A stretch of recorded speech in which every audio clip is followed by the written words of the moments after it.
Chewing gum wasn't invented in a factory. It was discovered in someone's mouth, thousands of years before any wrapper existed.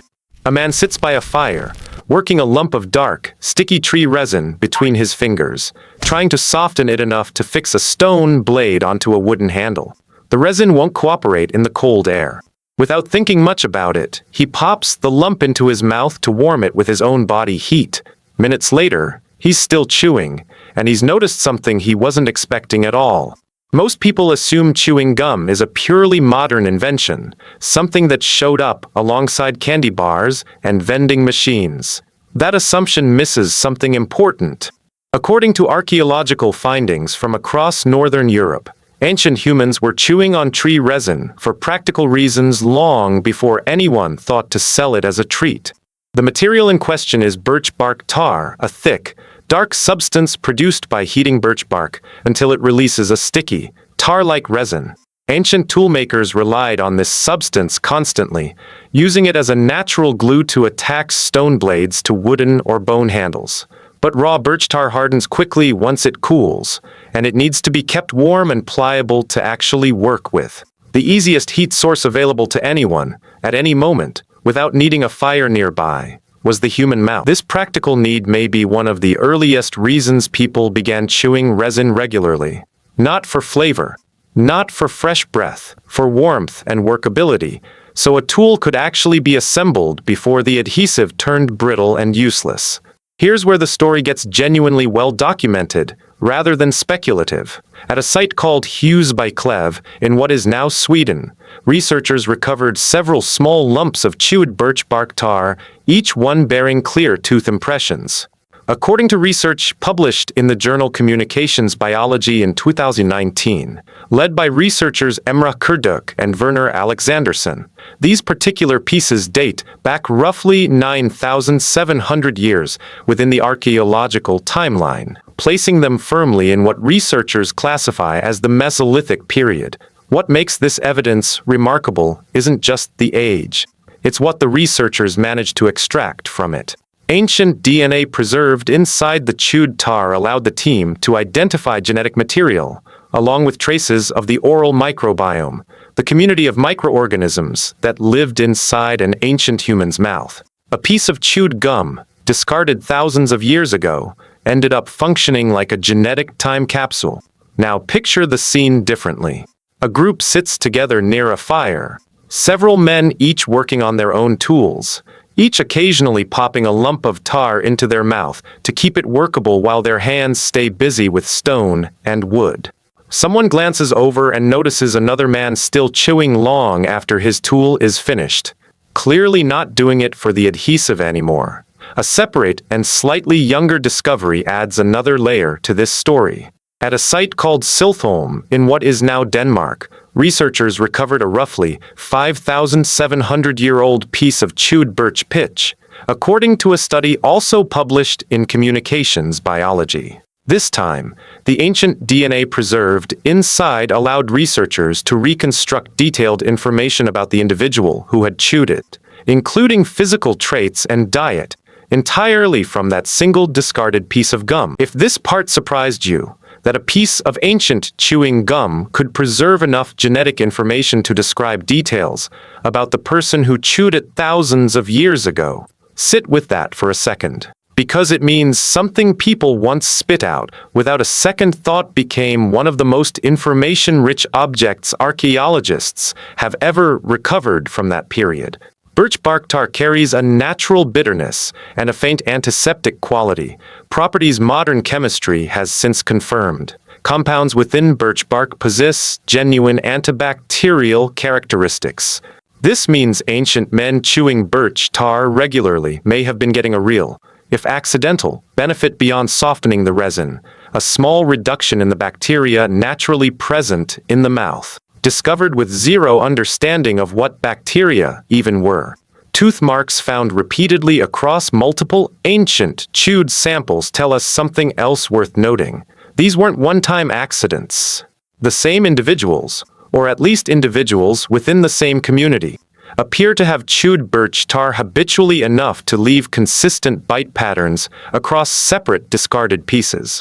A behavior that started as a practical necessity for toolmaking seems to have become something closer to a genuine, repeated habit. Now think about this for a moment. If you discovered, completely by accident, that chewing on a certain material left your mouth feeling cleaner and slightly numbed, with no understanding of bacteria or chemistry involved, what do you think would have convinced you to keep doing it? The taste, the sensation, or simply the fact that your teeth ached a little less afterward? Hunger management may have played a role here too, and it's a detail easy to overlook. Chewing something, even something with no real nutritional value, can create a partial sensation of fullness by keeping the jaw and mouth actively engaged. During lean periods when food was genuinely scarce, a lump of resin that occupied the mouth for an extended stretch of time may have offered a small, temporary distraction from hunger, even though it provided no calories at all. A hunting party returns after several unsuccessful days, food supplies running low. One of the men, waiting near the fire for the next attempt, works a piece of resin between his teeth slowly, absent-mindedly, the chewing itself becoming a small, repetitive comfort during a stretch of real physical stress.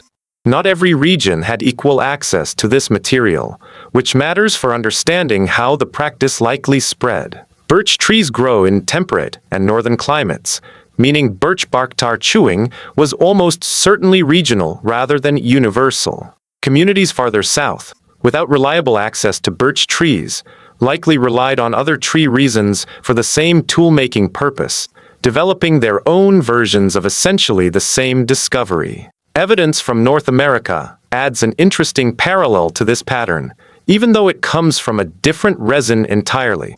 Indigenous communities in parts of North America chewed spruce resin for generations, valuing both its practical properties and its flavor. This tradition eventually influenced the earliest commercial chewing gum products in the 1800s, when manufacturers began producing spruce gum specifically for sale. Centuries after the original practical purpose behind chewing tree resin had already faded from most people's memory. This connection matters because it shows the underlying idea. Chewing a resin for both function and habit developed independently and repeatedly across different regions and different eras, always circling back to the same basic human behavior once a suitable sticky material became available. There's a physical detail about this habit that rarely gets mentioned, and it changes how we should picture the discovery process. Not every piece of tree resin behaves the same way in the mouth. Some varieties remain unpleasantly bitter, no matter how long they're chewed. Others soften into a genuinely pleasant, workable texture within minutes. Ancient toolmakers experimenting with different tree sources almost certainly noticed these differences quickly, likely favoring specific trees not just for adhesive quality, but for how tolerable the material actually was to chew for extended periods. Children in these communities may have encountered this practice early and often, simply by being present while adults worked on tools.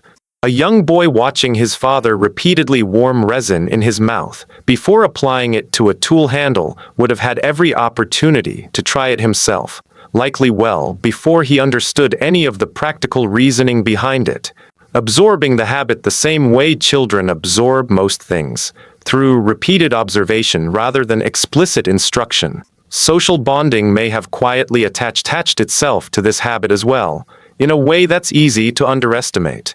Sharing tools, sharing fire, and sharing food were already central to how these communities functioned day to day. A shared lump of resin passed between men working side by side on the same task fits naturally into that same pattern of constant, casual cooperation, a small, repeated gesture layered on top of an already deeply communal way of living. Seasonal timing likely shaped this habit too. Resin flows and hardens differently depending on temperature, meaning warmer months made raw resin easier to collect, but harder to keep workable, while colder months made it brittle from the start, increasing how often it needed the warmth of a mouth just to become usable at all. A community's chewing habit may have quietly intensified during colder stretches of the year, purely as a side effect of the material's own physical behavior. Taste tolerance likely varied from person to person, a detail that easily gets lost when discussing an entire community as a single unit. Some individuals may have genuinely enjoyed the sharp, slightly bitter flavor of birch tar, while others tolerated it purely for its practical benefits, gritting through an unpleasant taste because the softened resin still needed to end up on a tool handle either way. This kind of individual variation, invisible in the archaeological record, but almost certainly real, is worth remembering whenever a single ancient practice gets described as though every person experienced it identically. There's a physical detail about jaw activity that connects this ancient habit to something researchers still study today. Repetitive chewing engages muscles and stimulates saliva production, and modern research on chewing gum has documented measurable effects on alertness and focus during repetitive tasks. Ancient toolmakers had no framework for understanding any of this, but a man chewing resin steadily while working with his hands may have experienced a genuine, if unrecognized, boost in sustained attention during long, repetitive tasks like tool assembly, a side effect layered quietly on top of the adhesive's practical function. There's one more detail worth mentioning before we close this out. The individuals within a community who became known for finding, preparing, or favoring the best resin, the kind that softened well and tasted least unpleasant, likely held a small but genuine kind of practical status. The same quiet respect earned by anyone whose particular skill or preference made everyday life slightly more comfortable for those around him. Preservation conditions likely explain why so much of this evidence comes from northern, wetland-adjacent sites, rather than every region where the practice probably occurred. Waterlogged, low-oxygen environments preserve organic material, like chewed resin, far better than dry or exposed conditions allow. This means the archaeological record almost certainly underrepresents how widespread this habit actually was, since countless similar pieces from other regions likely broke down completely long before anyone could study them. So the next time you unwrap a piece of gum without thinking twice about it, remember that this exact motion, working something soft and resinous between your teeth, traces back thousands of years to a man trying to fix a stone blade onto a handle before the cold air ruined his only adhesive. According to the archaeological record, what became a global habit chewed by millions of people every single day may have started as nothing more than a practical shortcut, discovered by accident, and kept purely because it felt worth repeating.